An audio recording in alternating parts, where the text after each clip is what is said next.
क्या आप जानते हैं कि जब जब इस दुनिया में अधर्म बढ़ा तब तब भगवान विष्णु ने अलग अलग रूप लेकर धरती को बचाया। लेकिन सबसे बड़ा सवाल यह है कि हर बार उनका रूप क्यों बदलता गया और हर अवतार पहले से अलग क्यों था। कभी वह एक छोटी सी मछली बने, कभी एक विशाल कछुआ, कभी पृथ्वी को उठाने वाला वराह और कभी आधा इंसान आधा शेर बनकर प्रकट हुए। क्या ये सिर्फ धार्मिक कहानियाँ हैं जिन्हें हम बचपन से सुनते आए हैं, या फिर इन कहानियों के पीछे कोई बहुत बड़ा और गहरा रहस्य छुपा है? कुछ लोग मानते हैं कि ये अवतार इंसान के विकास यानी एवोल्यूशन से जुड़े हुए हैं, जहाँ जीवन की शुरुआत पानी से हुई और धीरे धीरे जमीन पर आया और फिर इंसान बना। तो क्या हजारों साल पहले ही हमारे ग्रंथों में वो ज्ञान था जिसे आज विज्ञान समझ रहा है? और अगर ऐसा है तो इन 10 अवतारों का असली मतलब क्या है और ये हमें क्या सिखाते हैं? आज हम जानेंगे विष्णु के दशावतार की पूरी कहानी शुरुआत से अंत तक और समझेंगे हर अवतार के पीछे छुपा रहस्य और उसका असली अर्थ। सबसे पहला अवतार है मत्स्य अवतार। जब सृष्टि अपने एक ऐसे दौर में थी जहां सब कुछ समाप्त होने वाला था, चारों तरफ प्रलय का भय छाया हुआ था, समुद्र का जल लगातार बढ़ रहा था और पूरी पृथ्वी डूबने के कगार पर खड़ी थी, उसी समय भगवान विष्णु ने एक छोटी सी मछली के रूप में प्रकट होकर राजा मनु के सामने दर्शन दिए। शुरुआत में वह मछली इतनी छोटी थी कि मनु ने उसे अपने कमंडल में रख लिया, लेकिन कुछ ही समय में वह मछली इतनी तेजी से बढ़ने लगी कि कमंडल छोटा पड़ गया। तब मनु ने उसे एक बड़े घड़े में डाला, फिर तालाब में, फिर नदी में और अंत में समुद्र में। लेकिन वहाँ भी वह मछली लगातार विशाल होती चली गई। तब राजा मनु को एहसास हुआ कि यह कोई साधारण जीव नहीं बल्कि स्वयं भगवान विष्णु हैं। तब भगवान ने उन्हें आने वाले महाप्रलय के बारे में बताया और कहा कि एक विशाल नाव तैयार करो और उसमें सभी जीवों के बीज, औषधियाँ और आवश्यक वस्तुएं सुरक्षित रखो। जब प्रलय आया तो चारों ओर सिर्फ जल ही जल था, आकाश और पृथ्वी का अंतर मिट चुका था। उस भयंकर समय में भगवान मत्स्य एक विराट रूप में प्रकट हुए। उनके सिर पर एक सींग था। मनु ने अपनी नाव को उस सींग से बांध दिया और भगवान ने उस नाव को प्रचंड लहरों और तूफानों के बीच सुरक्षित मार्ग से पार कराया। उन्होंने न केवल मनु की रक्षा की बल्कि पूरी सृष्टि के जीवन को बचा लिया। इस अवतार के दौरान भगवान ने मनु को ज्ञान भी दिया जिससे नई सृष्टि की शुरुआत संभव हो सकी। मत्स्य अवतार हमें यह सिखाता है कि चाहे संकट कितना भी बड़ा क्यों न हो, ईश्वर हमेशा किसी न किसी रूप में हमारी रक्षा के लिए आते हैं। और यह भी दर्शाता है कि जीवन की शुरुआत जल से हुई और वहीं से सृष्टि का नया आरंभ हुआ। दूसरा अवतार है कूर्म अवतार। जब सृष्टि में एक ऐसा समय आया जब देवता और असुर अमृत प्राप्त करने के लिए समुद्र मंथन करने लगे। उन्होंने मंदराचल पर्वत को मंथन की छड़ी बनाया और वासुकी नाग को रस्सी। लेकिन जैसे ही मंथन शुरू हुआ, भारी मंदराचल पर्वत समुद्र में डूबने लगा। तब चारों ओर संकट फैल गया और मंथन रुकने की स्थिति में आ गया। तभी भगवान विष्णु ने कूर्म यानी विशाल कछुए का रूप धारण किया और समुद्र की गहराई में जाकर अपनी मजबूत पीठ पर उस पर्वत को संभाल लिया। उनकी पीठ इतनी विशाल और स्थिर थी कि पूरा मंदराचल पर्वत उस पर टिक गया। फिर देवता और असुर दोबारा मंथन करने लगे। समुद्र से एक एक करके अनेक दिव्य रत्न और शक्तियाँ निकलने लगीं, जैसे लक्ष्मी, कौस्तुभ मणि, चंद्रमा और अंत में अमृत। यह दृश्य अद्भुत और दिव्य था। भगवान विष्णु का यह अवतार हमें सिखाता है कि जब जीवन में संतुलन बिगड़ने लगे, जब सब कुछ डगमगाने लगे, तब धैर्य और स्थिरता सबसे बड़ी शक्ति बन जाती है। कूर्म अवतार यह भी दर्शाता है कि बड़े से बड़ा कार्य भी तभी सफल होता है जब उसके पीछे एक मजबूत आधार हो। और जब भी संसार में संतुलन बिगड़ता है, तब ईश्वर किसी न किसी रूप में उसे संभालने के लिए जरूर आते हैं। तीसरा अवतार है वराह अवतार। जब सृष्टि पर एक भयानक संकट आया, असुर हिरण्याक्ष ने अपनी शक्ति और अहंकार में आकर पूरी पृथ्वी को समुद्र की गहराई में डुबो दिया। चारों ओर अंधकार छा गया।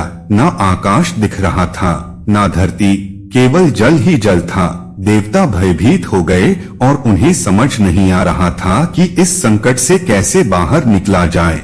तब सभी देवताओं ने भगवान विष्णु से प्रार्थना की। तभी अचानक एक दिव्य गर्जना हुई और भगवान विष्णु ने एक विशाल वराह यानी जंगली सुअर का रूप धारण किया।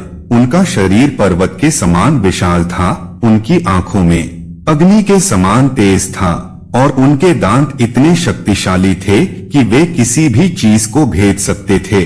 उन्होंने बिना देर किए समुद्र की गहराइयों में छलांग लगा दी। गहराई में अंधकार था, भयानक दबाव था, लेकिन भगवान वराह बिना रुके नीचे जाते रहे। वहां उन्होंने हिरण्याक्ष को देखा जो अपनी शक्ति पर गर्व कर रहा था। फिर दोनों के बीच एक भयंकर युद्ध हुआ। समुद्र की लहरें उठने लगी, पूरी सृष्टि उस युद्ध से कांप उठी। अंत में भगवान वराह ने अपने तेज और शक्ति से हिरण्याक्ष का वध कर दिया और फिर उन्होंने पृथ्वी को अपने मजबूत दांतों पर उठाया।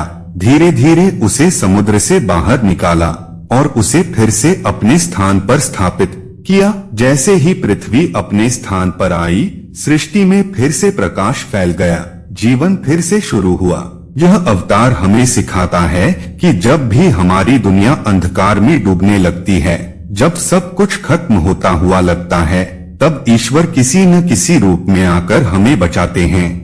और यह भी दर्शाता है कि प्रकृति और पृथ्वी की रक्षा करना सबसे बड़ा धर्म है। चौथा अवतार है नरसिंह अवतार। जब असुर हिरण्यकशिपु ने अपनी कठोर तपस्या से ब्रह्मा से वरदान प्राप्त किया कि उसे न कोई मनुष्य मार सके, न कोई जानवर, न दिन में न रात में, न अंदर न बाहर, न किसी अस्त्र से न किसी शस्त्र से, इस वरदान के बाद उसका अहंकार इतना बढ़ गया कि उसने खुद को भगवान मान लिया।